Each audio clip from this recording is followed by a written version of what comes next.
یہ سننے سب واما معاویہ تو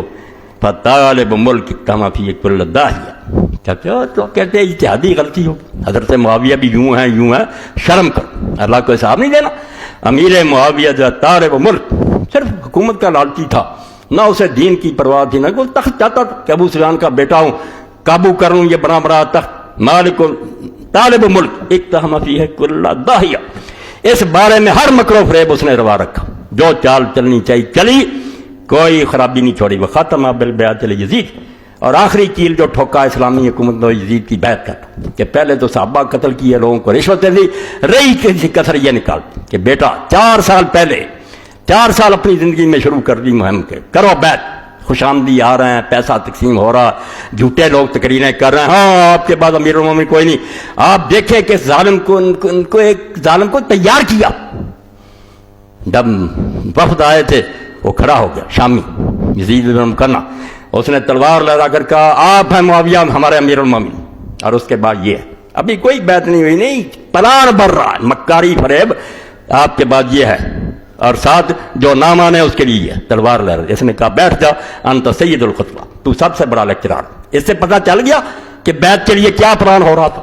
کہ میں ہوں، بعد میں یہ ہے، اور جو نہیں مانے گا علاج یہ ہوگا۔ تو فرماتے ہیں فالذی یضمنہ اجتہدا فاخطا لا نقل اجتہدا فاخطا لیکن اما جاہل حقیقت الحال مقلد و اما ظال اتبع ہوا۔ بس یہی کافی، دے دو ان حدیثوں کو کہ لے اس سے بڑا صرفی کہتا ہے جو کہتے ہیں کہ اس نے اجتہاد کیا، نیک نیتی سے غلطی کھا گیا، بالکل یہ یا جاہل ہے جن کو حقیقت حال کا پتہ نہیں، سنی باتیں کرتے جا رہے ہیں، و اما ظال اتبع ہوا ہو، یا وہ گمراہ ہیں جو اپنی خواہشات کے پیچھے لگیں، یا بے علم ہے جو یہ کہتے ہیں، یا ویسے بد دیانت اور لالچی لوگ ہیں۔ اللہم انا نشہد بذالک، کہتے ہیں اللہ ہم تجھ کو گواہ کرتے ہیں اس عقیدے پر کہ مریں گے اور تیری عدالت میں بھی یہ کہیں گے کہ اس دنیا کا لالچی تھا جس نے اپنے بیٹے کو اس طرح لوگوں سے منوایا اور اس طرح زبردستی ہم سے بیعت لی۔ اب اس کا نمونہ دیکھیں، پیسے کن لوگوں کو، مجھے آپ کو کون دیتا؟ عوام تو پہلے ہی بکے ہوتے ہیں، بڑوں کی طرف دیکھتے ہیں، ایک ہی بلوچستان میں بیٹھ جاتا بڑا سردار، وہ لے لیتا کروڑوں، عوام بیچارے تو اس کے ساتھ ہوتے ہیں، سردار قابو آ گیا، ٹھیک ہے بیٹھو آرام سے۔ جیسے جاوید ہاشمی نے پیر صاحب کا لکھا، میں باغی ہوں میں، کہ میرے سامنے کی بات ہے کہ پیر صاحب نے کروڑوں لیا اور ہروں کا خون جو تھا کہتا چاہ آرام کرو،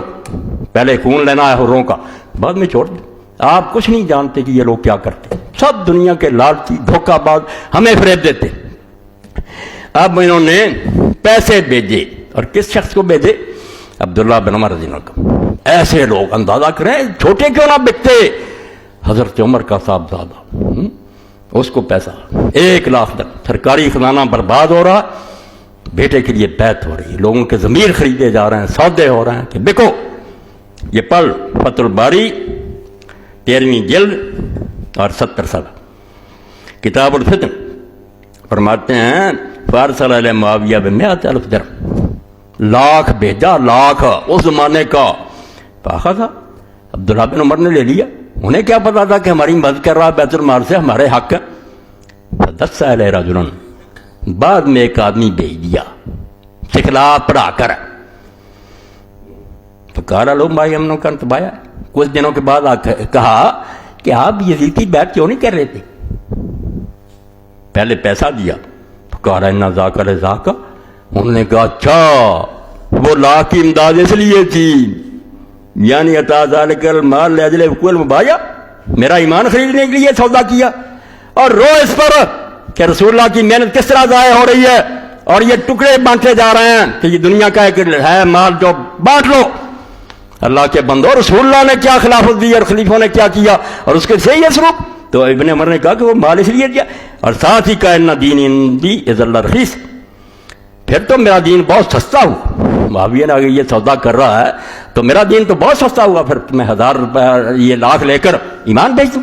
بعد میں جو بیعت انہوں نے کی صرف انہوں نے کی اور کسی نے نہیں کی، وہ بھی اس وجہ سے وہ نیک نہیں سمجھتے۔ بعد میں عبد الملک کی بھی کی ہے، جس کے بارے میں لکھتے ہیں امام